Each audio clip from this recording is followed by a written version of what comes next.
Hi, my name's Adam. Welcome to the channel. Thanks for joining us today. Today we're going to talk about retiring abroad and specifically looking at OAS, Old Age Security Benefits, and CPP, the Canadian Pension Plan. So we're not going to dive into other topics in this video about retiring abroad. We're going to cover those in future videos.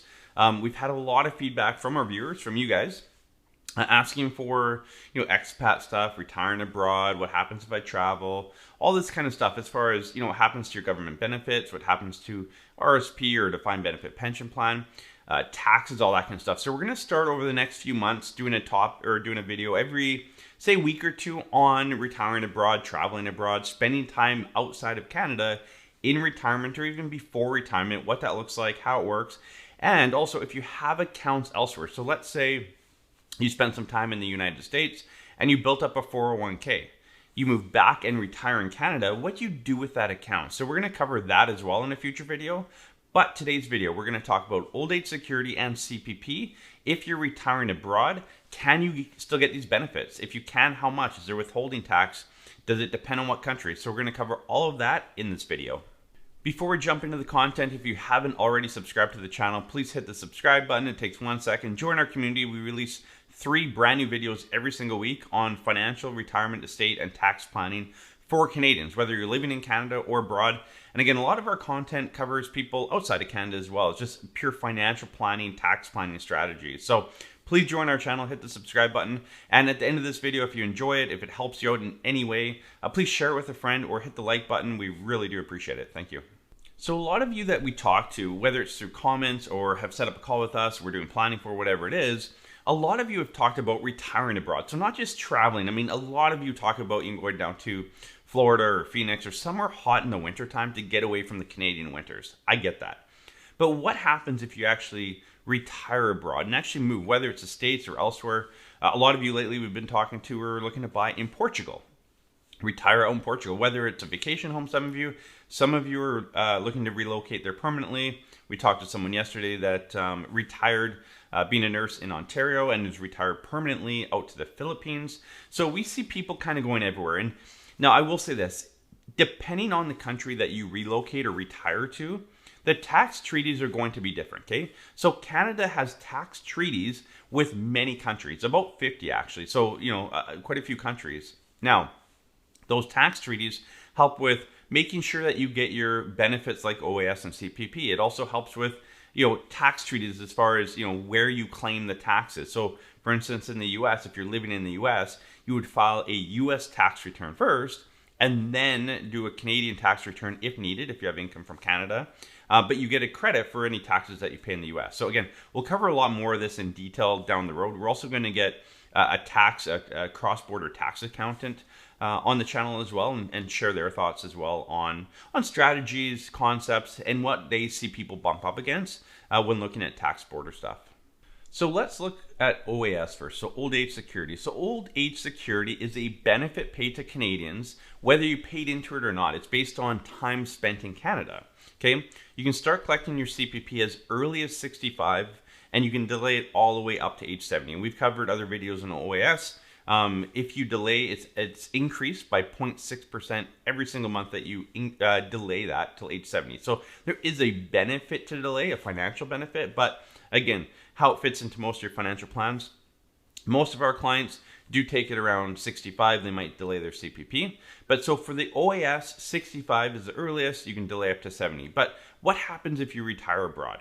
Do you still get your OAS? So in general terms, as long as you've spent at least 20 years in Canada since the time you were 18, that's the threshold, okay? So from the day you turned 18 until now, have you spent at least 20 years in Canada? And if the answer is yes, then you will be able to collect your old age security if you retire abroad. Now, for most of you, you would probably qualify into that. You've lived here for at least 20 years, you hit retirement, either it's cost of living or whatever it is, you want to spend time and retire elsewhere outside of Canada. So you would meet the threshold and your OAS payments would come to you. And we'll go into this a bit more detail in a second. Now, what happens if you didn't spend 20 years in Canada? Well, you still may qualify. So if you lived or worked for a company, if you worked abroad for a Canadian company, that could count as credit towards those 20 years. Or Some countries also have a social securities treaty in place with Canada, okay? And we'll put a link below to that, but there's about 55 countries that have a social security treaty with Canada, meaning that if you've paid into their social security program, it's credited as if you've paid into Canada. Now, with the social security agreements with other countries, there's obviously some fine print that you need to read in there. If you fall under this category, do your research. We're not going to cover all the details in this because there's too many countries and everyone's a little bit different. But if you haven't met that 20-year threshold in Canada, but you worked in a country where there's a social security agreement with Canada, take a look. You probably will get credit for that. You hit that 20-year requirement. Again, if you're unsure about this, the best place to reach out to is a My Service Canada Center, and they'll be able to walk you through, do the calculation, and make sure that you're going to be able to qualify for old age security if you retire abroad. Now, your old age security payments are going to work much like they would if you retired in Canada. So if you qualify for OAS retiring abroad, your payments will work the same as here. As far as, if you were here for 50%, so 20 of the 40 years in Canada, leading up to retirement, you would get a 50%. If you lived in Canada your whole life from 18 to 65, you're going to get the maximum old age security benefit, okay? So that's all the same. So as far as how much you get, it will work out to the same as if you were retiring in Canada versus retiring abroad. Again, the big factor is making sure you hit those 20 years so that you qualify if you retire abroad. So quickly looking at old age security payments and taxes. So what kind of taxes do you have to pay? If you retire abroad, is there more taxes to pay? Is there withholding tax? So in general, OAS payments will just be added to your worldwide income, okay? So if you get paid, $5,000 in OAS benefit, that's added to your income just like if you were retiring in Canada. So the same thing, apples to apples, okay? Now, some countries have a tax treaty with Canada. So let's say for the US, for instance, let's say you retire down to Florida, okay, or Phoenix, or somewhere hot that's much nicer in the winter than Canada. Then the US has a tax treaty with Canada and there would be no withholding tax. Now remember, withholding tax is not a penalty tax. It's just they're withholding some of the tax. You're prepaying some of the tax, much like, employer remittance comes off your paycheck every month. Okay, there's not an additional tax. It's withholding tax. If you're not sure what withholding tax is, how it works, we'll link that video up above here. Go through that video. It talks about withholding tax, how it works, the rates, that kind of stuff. Now, in general, most countries will not have a tax treaty with Canada. There are a lot that do, but most don't. So if you move to a country that does not have a tax treaty, there will be a withholding tax on OAS payments, anywhere between up to 25%. Most are 15 or 25%. So check the country you're moving to and see what that withholding tax. Again, it's a withholding tax. You're just prepaying some of that tax, okay? Now, again, a lot of countries, I think there's about 45 or 50 that do have a tax treaty with Canada, and there will be no withholding tax at source on your OAS payments, okay? So that's how that's going to work. So if you're retiring to a place with a tax treaty, when you collect your OAS, it's going to be much the same as if you were retiring in Canada. The same thing. So again, moving down to the US, retiring down there, your payment from OAS is going to be received much the same as if you had retired in Canada. Now, another question we got from a viewer is, if I retire abroad and I'm able to collect OAS, is there still the recovery tax, or what's called OAS Clawback, as most of you would know it, okay? So yes, there is. For the majority of countries, there's going to be OAS Clawback. So the same numbers, it graduates differently every year. So for 2021, if you make roughly net income above about $78,000, you're going to start getting clawed back on your OAS. And if you make over about $126,000, you're going to have full OAS clawback. So it's started at $78,000, fully clawed back at $126,000. That still qualifies. It runs the same if you retire abroad. So if you have a good income, again, this is net income, retiring abroad, there will be an OAS clawback. So be aware of that. That still stands in place. So when we look at the OAS recovery tax or OAS clawback, there are quite a few countries that actually, if you relocate to and your income is above that threshold, again, above $78,000, there's actually a tax treaty that many countries have with Canada where there is no recovery tax. So even if you're above that threshold, moving to one of these countries is going to allow you not to have to pay that recovery tax, meaning that you could earn, you can move to Argentina, earn $150,000 a year and collect full old age security and not have to pay any of it back. So keep that in mind. So there's some rules around that. If you fall into this category, do your research. We're not going to go into it depth here, but I'm going to quickly show you the screen actually. So here's your list of countries that actually provide. So again, Argentina, Australia, Barbados, Colombia, Ireland, Mexico, Spain, Taiwan, many more. So these are countries that have tax treaties. We'll put a link to this below. But if you relocate to one of those countries, you're going to fall into a bit of a better tax situation because Canada has a tax treaty. So again, you could move to one of those countries, have income above that OAS threshold, and still collect your full OAS and not have recovery tax. So again, if you have a big income and you don't want to lose your OAS, relocating and retiring to one of these countries might be a way around it. Now, again, there's other tax considerations you need to consider. You may not be further off ahead, even though you win on the OAS. There may be more tax elsewhere. But as far as OAS goes, that's something to keep in mind. So some of you might be wondering about GIS, or Guaranteed Income Supplement. Again, most of you watching these videos don't apply, but for those of you that do and are considering retiring abroad, it's important to know that you must be a resident, considered a resident of Canada, to collect GIS. Okay, so that means that if you retire abroad, so you're away from Canada for more than 6 months and not considered a resident of Canada, you will stop collecting GIS payments. Okay, so if you're collecting GIS, which can be substantial, you may want to reconsider moving abroad. Again, you could move somewhere where cost of living is cheaper and you're better off. So again, there's a lot of math and calculation to do here to figure out what's the best decision for you. But be aware that if you relocate, you can continue to collect your OAS, but that GIS payment will terminate.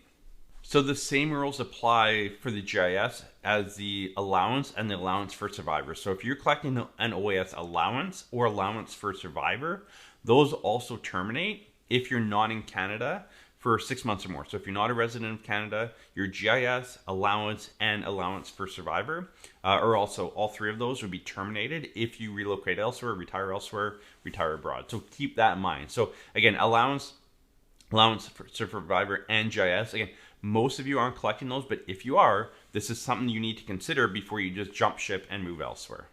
So let's look at the Canadian pension plan. So we've gone through OAS, if you can get it, how much, if there's withholding tax, some things to consider before jumping ship out of Canada and retiring abroad. Now looking at Canadian pension plan, your CPP, it's different than the OAS in that old age security is based on time spent in Canada. You don't have to pay into it.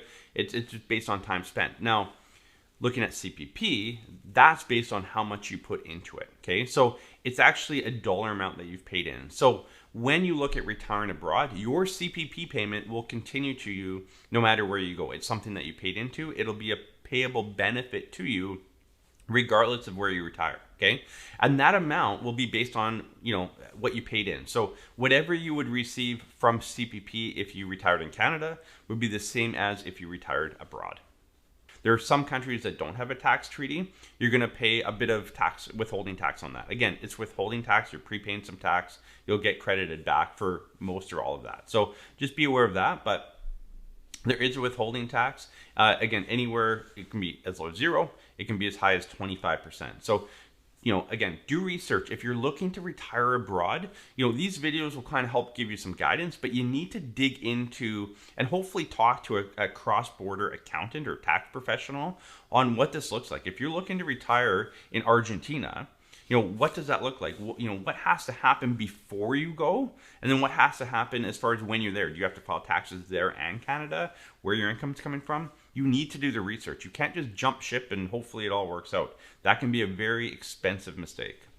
So just one thing to note with that tax treaty, even if a country falls under that list of tax treaties, there can still be a withholding tax. So for instance, Barbados has a 15% withholding tax. So it's not guaranteed that it has a 0% withholding tax, but usually it's lower. So just do your research again. We'll put the link below and you can look through that list, figure out what withholding tax there would be on any CPP payment. So I want to quickly go through one last question we were asked just the other day on one of our videos. Someone left a comment below saying, can I still receive CPP survivor benefit and the child benefit while living abroad? And the answer is yes. So if you are getting a survivor benefit, a monthly payment, or you have kids 18 or under that are getting a child benefit through the CPP, those will continue even if you move abroad. Okay, again, that's something that you paid into, so the benefit continues to pay out to you even if you move outside of Canada. So lastly, how do you receive payments? So if you've retired abroad and you need to start your OAS and CPP payments, like how do you receive them? Do they go to a Canadian bank account, a local bank account where you're at? So the Canadian government will pay your OAS and your CPP to a local bank account and also in local currency. Okay, so there'll be a conversion there in local currency. If you want it paid to a Canadian bank account, you have to talk to My Service Canada Center, reach out to them, figure out how to set that up. And you're going to want to talk to your accountant. If you have payments going to a Canadian bank account, that could be earned income now in Canada. There could be more tax filings and issues there. So talk to a tax professional on that to make sure that having payments going to a Canadian bank account doesn't add more steps for you. But again, they can pay into a local bank account where you're living in the local currency. If you're living somewhere remote and you think, like, I don't have a bank account here, I don't know how I'm going to get this payment.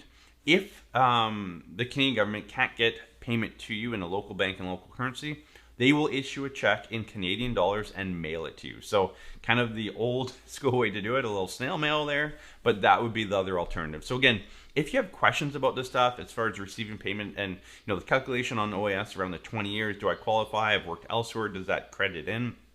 Go speak to a My Service Canada Center. It's a resource where you can go in. They have all this information. They have all the calculations. They can grab your specific data and information and run those numbers for you. So they're a great resource center. Again, we're here just to kind of say, hey, here's some things to think about. But when you want to dig into it, a My Service Canada Center is a great place to start if you're looking to retire abroad. So hopefully this video helped you out. Again, if you're looking to retire abroad, OAS, CPP, both payments, if you qualify in Canada here and you've been here for over 20 years, you should have no issues collecting those. Again, there might be some withholding tax and whatnot, but collecting those payments shouldn't be much of an issue no matter where you go. Again, if there's a tax treaty with the country that you're moving to and Canada, there's probably going to be a bit more benefit to that. So look at that list, see how that works, withholding taxes, tax structure, all of that. I know a lot of you are looking to retire abroad because it's a cost of living. It could be a weather thing. It could be a healthcare thing. It could be many things. People retire abroad for many different reasons. But before you just jump ship and think, hey, it's cheaper to live out here, there's things that you have to do before kind of going there, right? So, healthcare, how's the healthcare? Currency is a big one. But OAS and CPP, like what your retirement benefits, like where is your income coming from? That needs to be a primary focal point and discussion with your tax accountant, with a My Service Canada Center, with your financial planner on what this looks like, how it rolls out, and can I actually relocate there and still have the income I need to, provide the lifestyle that you're looking to have. So thanks for joining us in this video. I really do hope it helps out, and we'll put more of these, like I said, we'll put more of these kind of retiring or even traveling abroad in retirement videos together moving forward. So thanks for joining us. We'll see you in the next one.